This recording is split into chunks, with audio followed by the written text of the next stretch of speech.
An intellectual carrot, the mind boggles. You see? You see? You're stupid minds! Stupid! Stupid! Earth has had Santa Claus long enough. We will bring him to Mars. I've been afraid a lot of times in my life, but I didn't know the real meaning of fear until I had kissed Becky. One thing will be clear. It's not for man to interfere in the ways of God. It's alive. Oh, it's alive. It's alive. It's alive.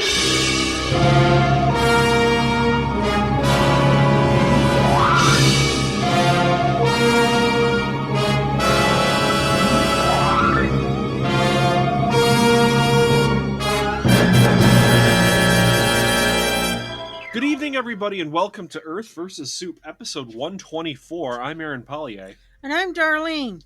We watched a weird one. We just kind of came across it, trying to find a different movie, and we said, oh, what the hell, we'll watch it. And we suffered. We suffered for it.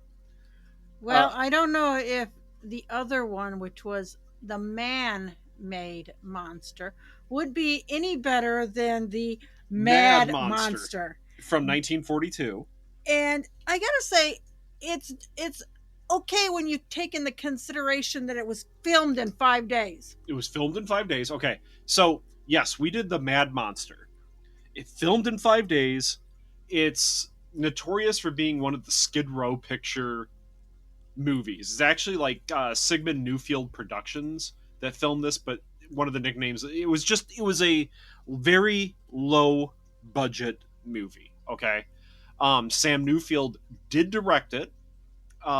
He did other classic movies such as Lost Continent, Outlaw Women, Radar Secret Service, things like that. A lot of the people that were involved in this movie, both writing and acting, directing, producing, etc., mostly did westerns. Does that show in this movie, do you think, Darlene? No. Not really. They could actually do a 1940s, 30s, 40s, maybe even 50s, just drama on how they were acting. Sure. Except for the person that's playing the mad scientist and the Wolfman, Petro. I have a couple things to say about this movie first. We have both seen this movie before. We have seen the MST3K version of this from their first season. It's first season, episode 3. That being said, I don't remember much of it from the MST3K. No, because I don't remember the monster, but I do remember the facial expression of the mad Dr. No. Is it Cameron? Dr. Cameron. Yeah. Dr. Cameron, when he's talking to his invisible colleagues / frenemies. Yeah. So I will also say that there's only one character in this movie that I actually ever remembered the name of, and it is Petro, played by Glenn Strange, who ended up playing Frankenstein in a few movies. He's really tall, big dude. This is a werewolf movie. And I will also say, before we begin, this is the werewolf movie that has things in it that I wanted in the Wolfman and in the second Wolfman movie. Because they actually specifically mention World War II in this, and the events of World War II happening. Which is very strange. I was like, wow, okay, I'll give this movie credit where credit's due, and I'm doing that right now, up front. It is made in 1942, and they directly reference the war in Europe. Fine. I can now move on. There is a werewolf movie that does it. Even though we have both seen it, you will be able to tell from us talking about it that it is not a very good movie. Correct? Hey, what's really interesting is that the secondary characters, or maybe we should even call them third characters, are more rememberable than the main characters. Yes, the cardboard cutout people. Yeah. It is the grandmother. Because the background actors seem like they were just brought in there because they actually had personality to shine out really well in the little scenes that they did. For the brief moments they were on screen, because they needed to. whereas the main characters seemingly didn't have to do a damn thing. This movie's long for what it was as a Skid Row movie. This is an hour and 17 minutes That long. wasn't the word they used. Because it's P. Yes, it's named Pauper. after the Pauper. It's a pauper movie. It's a very cheaply made, fast movie made to just be put out there and maybe make a profit. And you know what? I bet it did. Mainly because this was super cheap. It was double featured with The Devil Bat. Okay, which down I with the Devil think Bat. is the same author that was writing the shit. Okay, language. But we did not like. Well, Devil Bat has Bela Lugosi in it at the very least. So I mean, at the very least, this would have probably been the B movie where Devil Bat was probably the lead because it had Bela Lugosi in it. Because Bella was a big name, everyone knew Bella. So, well, there was something about them wanting Bela Lugosi as the mad scientist in this. Oh, it would have made this movie far better. But let's discuss why. Do we have to discuss the plot? Yeah, we do. I can do it shortly. A mad scientist, yes, finds out a way to alter a human with animal DNA of a wolf, and then he goes after his colleagues as a revenge. There's only a few scenes in this that are actually memorable. And I don't want to just talk about the movie like scene by scene by scene, because there are so many scenes that are just kind of repeated in a slightly different format. It's the Enigma variations of a movie if done on like a child xylophone. It's frustratingly bad, right? You're shaking your head. What? Well, I was starting to tell you the short version of the... Do it. Keep going. Okay. His daughter, he's kind of trapped her at this old house in the middle of a swamp. Sure. And he turns Pedro there. How would you want to call him? They call him simple. He's disabled. He's mentally disabled. And uses him as a guinea pig. And he goes out. He escapes. He goes out and he kills a daughter of a farmer in their house because he opens up the window. Are they a farmer? Because they live in the middle of the swamp. Well, looks like. Okay, here's my theory. Before you continue with the rest of the plot, this is Louisiana. They're Cajuns. They're just living on the swamp. That's all they do. Like, I mean, they have jobs and everything. Could be Florida, too. It could be, but I bet you they're shrimpers rather than a farmer. Anyway. Go ahead. Keep going. Their clothes is coveralls. Yeah. And he's even got a shotgun that he shoots the dog on. That was a good effect, I will say, because it actually looked like he shot proper shells. Like, the actor kicked back and everything. And Pedro the wolf chases him to the house. And Pedro opens up the door and the window. Eats the daughter. And eats the daughter. You never see it, but then it goes into the whole problem with Cameron. Professor Blaine is his first victim that he brings Pedro over to wherever Professor Blaine is. Yeah, it's somewhere. We don't really know where. It's somewhere in like either the village or the city. They never really tell you where. It's a city there. The village is Ashton. I don't know what the city is. Dr. Cameron continues to bring Petro to different places in order for him to just randomly kill people that didn't believe in his theories. Mock my theories now, bitch. You know. And then Tom, which is his daughter's fiance, boyfriend, love interest. I don't know what to say. He's the lead in this movie, and I didn't even know the character's name. I mean, they do mention it, but it's so meaningless. He is meaningless to the plot. She calls him Tommy. Yeah, and that is the character's name. It's Tom Gregory. You know, I have to look at the freaking cast list for it, but Yeah, I never wrote. I just kept writing down reporter. Then it goes into the circle effect of Dr. Cameron bringing Pedro to kill his colleagues. Yes. Tom running and trying to question him and getting Dr. Cameron all upset and being angry. Yeah. Until Professor Blaine, no, it's not. Dr. Blaine is the first one that's killed. And then the last one that gets killed is Professor. I don't know. Does it matter? Professor Fitzgerald, where he's got a Pedro in his car, and Pedro causes an accident when he changes. That is the stupidest kill in this entire movie. We'll get into it. We'll get into it. You're trying to break down the plot. The plot is simpler. Mad scientist makes a werewolf, and he gets revenge on his colleagues that didn't. No, that is the plot. There is no real plot in this movie, and I'm going to argue this point. This is the first movie in 124 episodes of Earth versus Soup that I didn't care. Like, there's been movies. There's been other ones. Darlene, hold on. You were ranting and raving about. Hold on. Ranting and raving means I cared.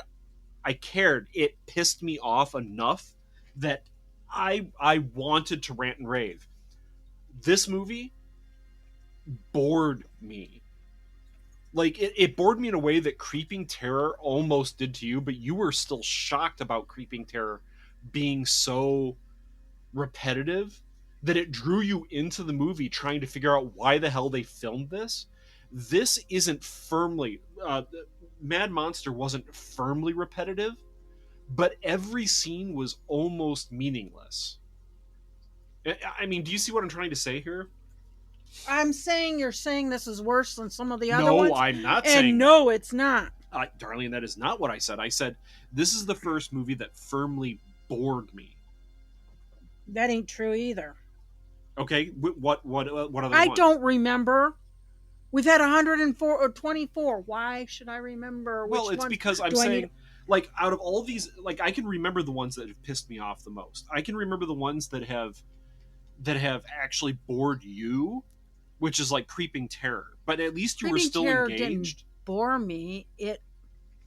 I was shocked that they used the exact same footage 2 seconds later. What about that one movie?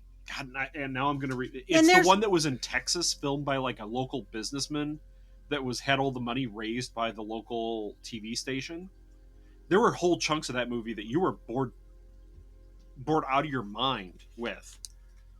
And I bet you can still talk about that plot overall. Like the weird day for night beach scene where everyone is just kind of dancing there for no reason while like the alien or whatever the hell it is out there murdering kids. Oh, that's Invasion.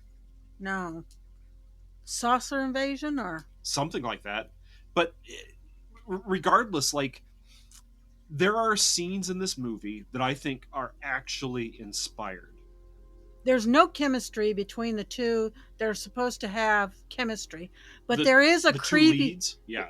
There is a creepy thing between the father and the daughter. Oh my god. And I turned to you. Okay, so this is 1942, folks.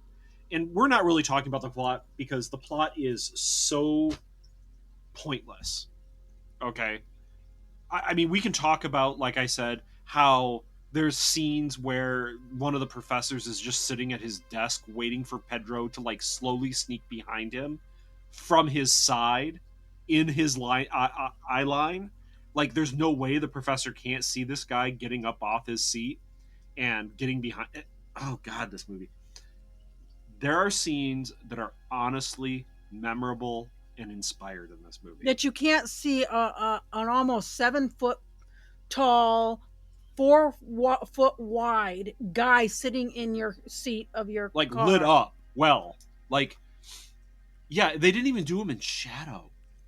Okay, so we got away from the thing that you thought was shockingly weird. And I agree, because I had turned to you and I said, Darlene, am I imagining this? And you said, no, that is really happening. And it's the professor. Well, I just called him always Doctor. It's Dr. Cameron and his daughter Lenora. Whenever they're talking, Dr. Cameron's played by a guy named George Zucco. He's in his 50s, let's say, maybe late 50s, correct? Ish. Yeah, and she's in her early 20s. I can figure this out. This is 1942. He was born in 1886. So yeah, he's 56 in this.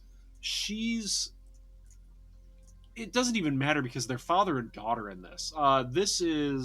She's 27 in this. Okay, so there's 30 years difference. They're supposed to be father and daughter. And she's not a heavy-chested woman either. No, she's very pretty. But every time they're having a conversation, he keeps looking down his chest. Yeah, his eyes are always going to her chest. And it's so obvious that I thought that it was purposeful, right? 5 days. It was filmed in 5 days, so they obviously just didn't do reshoots. And it's not like she was wearing a revealing costume at all. No. It was actually a fairly conservative costume. And he keeps looking down her chest. Right down at her chest. And it weirded me out every single... And that's going to be memorable. See, that's what I'm saying is memorable about this film is... We never picked that up on the MSTK, though. I don't know. I don't remember. I don't really remember the MST3K that much. I'll be honest. All I know do I've is seen remember his funky little eyes when he's, you know, yeah, and talking about how wonderful he's going to teach them. The one scene I thought was actually really cool was he's clearly crazy and he's talking to an empty table, like an empty dinner table in his laboratory, to imaginary people. Yes. That suddenly like appear as ghostly figures sitting at the chairs. And they're telling him he's mad. And they're still telling him he's crazy. Like, these are figments of his own imagination, his own sick mind. And his own sick mind is still telling him he's a madman. Like, you're crazy, dude. Either that is his, like, the one healthy part of his brain still, like, functioning. But if that was the case... But it could also be the Darlene's words that they were using when they kicked him out of the professorship. Yes. So this guy, we need to talk about the science. This mad scientist has figured out a way to distill particles of energy. Now, I'm not even going to look at my notes. Particles of energy that make life happen, that influence evolution, that make creatures grow and live. That he's able to take it out of the blood of animals, and he has a wolf chained in a cage. He's able to distill out whatever makes a wolf and injects it into his mentally disabled worker that he slaps around in this movie. Oh, uses threatens him with a whip all the time. That's a whip that's in his hand. Really? Yes. I didn't even care at that. And I was just shocked control evolution. Oh yeah, that he can control evolution. I was just so shocked that he was treating somebody as poorly as he was. But look at how he was treating his own daughter. Yes. And she was an intelligent person. And why who didn't actually she seemed to care about this guy? Like, you shouldn't treat him poorly. Why didn't she just go, I'm going back to the city. Screw you, Dad. Screw you. I can't, you're not allowing me to send a letter to my boyfriend to explain why I left in such a hurry. Which wasn't really ever explained why she had to leave, too. Nope. This is why I'm not talking about the plot. It does not matter. Nothing matters. The entire point is mad scientist makes a werewolf out of a mentally disabled man. Mentally disabled werewolf goes around and eats people randomly before coming back. And then wakes up and said, "Did I sleepwalk again? Can't you cure me, doctor?" And you feel really bad for him because it's clear that he's not doing this of his own free will. but this guy has made him into a murderer. The other thing that I love, there's a scene where Tom is at the farm or wherever that other place is where they have grandma, the father, the mother, and the kid that got ate. Sure. And he's talking to the father. And the guy says, he was so scared, he found went, religion? He went and got religion. Yeah. I was like, that is really hilarious. Old grandma says the only way you can kill that thing is with silver bullets. That's the other funny thing. It's always dealing with those characters, and they're not even hardly credited in this thing. Yeah, they're just background characters. I don't even know their names. It's like, okay, it's grandma. Wikipedia calls them the grandmother, the father, the mother, and the daughter. The daughter is not even on here. Ugh. There's community doctor, Officer Duggan, and detective lieutenant. They don't even care to give their characters names, even like the background characters. Like, come on, man. I don't know. And they're the background characters are the best. Okay. Because you've got these little things like grandma going, that's a werewolf. You gotta kill him with a silver bullet. You gotta get a silver bullet and shoot it. Yeah. She's just... you damn moron. Yeah, they're actually the best part of this movie. And they're on screen for maybe 5% of the movie total. Maybe less. And at the very end, you have this scene where his daughter finally convinces Tom that his father wasn't so bad. And then you have the next one of the scenes after that is they're in the house with bringing in Professor Fitzgerald. Okay, one of the guys that wasn't killed yet. Yeah, all right. And he wasn't dead, so they call a doctor. Yeah. And as the doctor is ringing the doorbell or knocking or whatever it is, yeah, they go and get the door. Him and Lenora go get the door, and Dr. Cameron sneaks into the room and kills him. Just like, what does he do? What does he do? I don't know, but all of a sudden, as they before even Tom can get back up into the room, he's dead. He's dead. Do they kill Petro at the end? I couldn't have cared. I was busy actually like writing notes. Oh, and this one gets me. Of all the things, lightning hitting the... Oh, yeah, I wrote that down in my notes. You're right. Lightning hitting the lab. It's Deus Ex Machina. Like, yes. Where you've got a rampaging werewolf and then, that could knock over stuff and create a fire. No, you have to use lightning. Lightning comes in through the window and sets fire to everything. And burns down the house. And that's all we know is that look, Tom gets Lenora out of the thing. She screams about her father.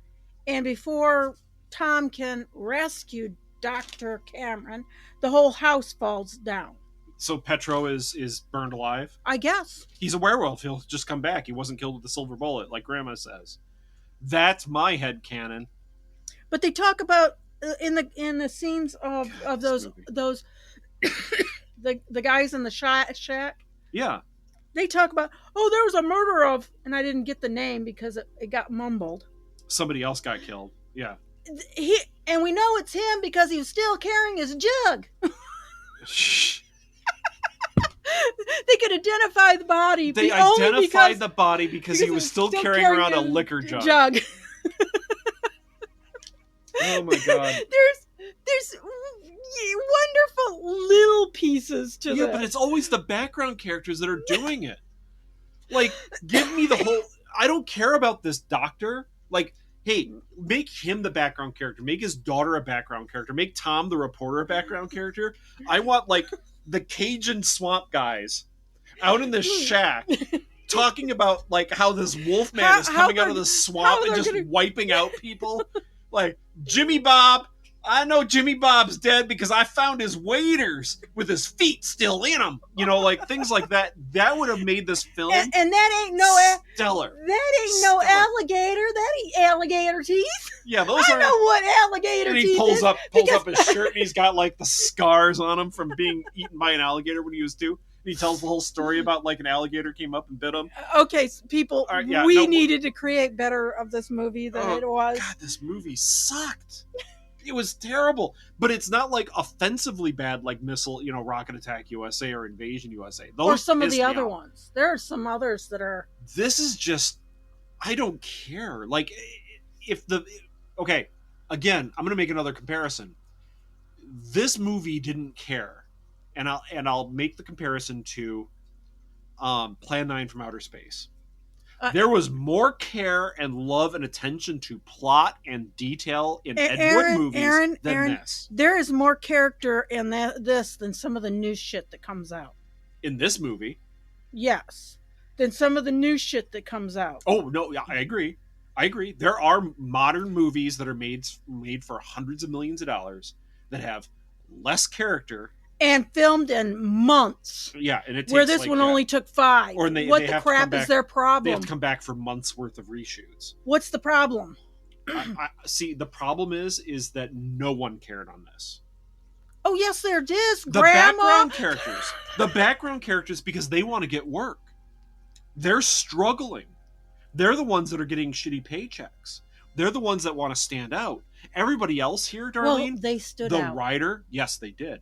The writer, the producer, the director, the main characters, they phoned it in. This is a telephone performance in the 1940s.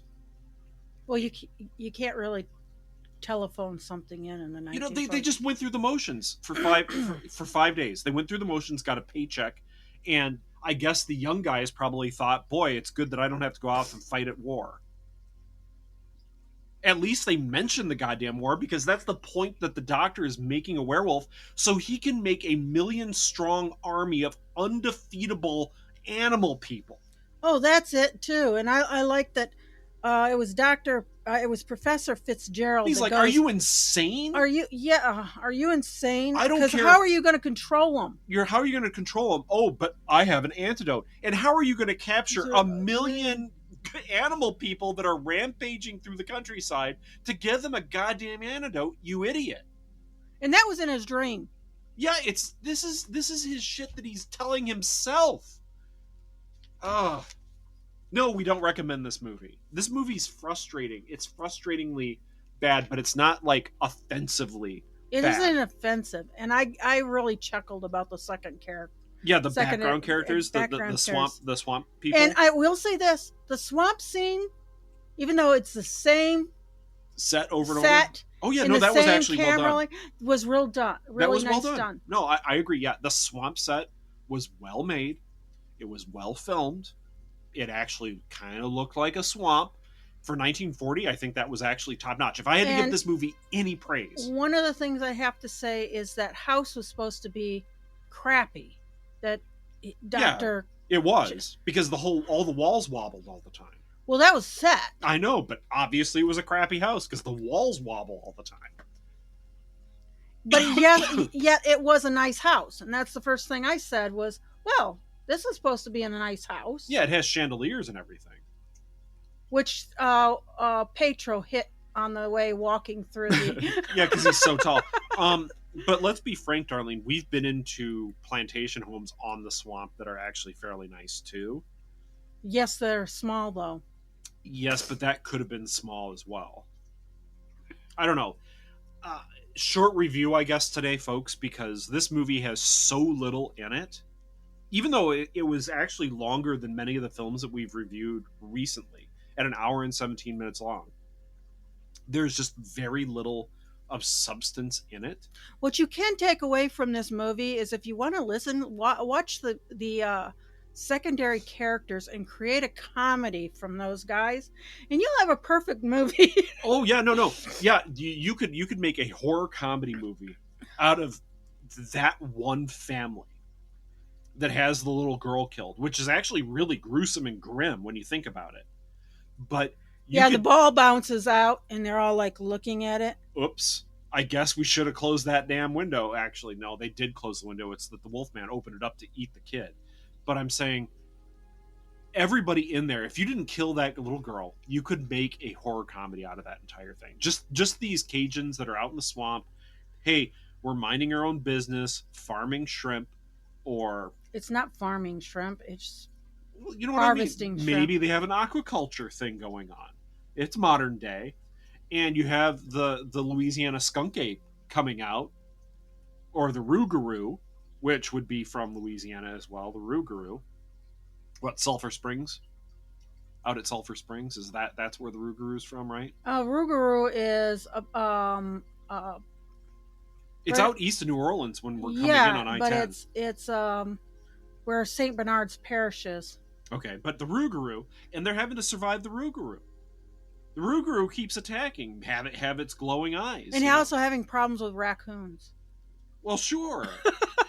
Because you always have problems with raccoons. They're always having problems. But I mean, you could make a really fun movie out of that. This was just derivative, boring, repetitive, pointless. Yeah, they could be one of the people that live on a houseboat.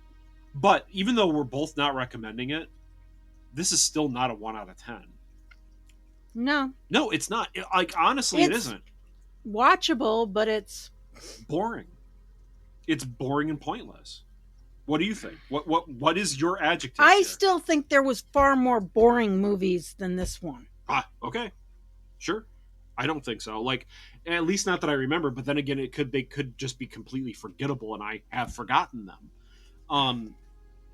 It didn't make me angry though. That's the thing. Like, there are movies that have made me angry, where I just want to strangle the screenwriter and director and actors and all that. But those are the propaganda ones. But I guess we should just leave it here, because otherwise we're going to ramble about how comparing this to other films, right? So, but like I'm saying, this has more plot than some of the ones today, and more characters than some of the... Oh yeah, no. This has more plot than certain television shows that I've been watching recently. And I'm not gonna say which ones, but this has more plot, more character development. Yeah, which is shocking. Even and as much as I'm ranting against this movie, it is not the worst thing I have seen today. Oh, just today? Just today. It's not the worst thing I've seen today. Okay. So let's leave it there. I'm Aaron. I'm Darlene. You have a good evening. And keep watching the skies. At no point in your rambling, incoherent response were you even close to anything that could be considered a rational thought. Thanks for listening to this episode of This Week in Geek. Hungry for more? Check out our website at thisweekingeek.net. You can subscribe to the podcast, browse our Twitter and Instagram, and leave your thoughts on today's topics. If you'd like to give us some feedback, send us an email at feedback@thisweekingeek.net. Tune in next time, and remember, lower your shields and surrender your listenership. We would be honored if you would join us. Thank you for your cooperation. Good night.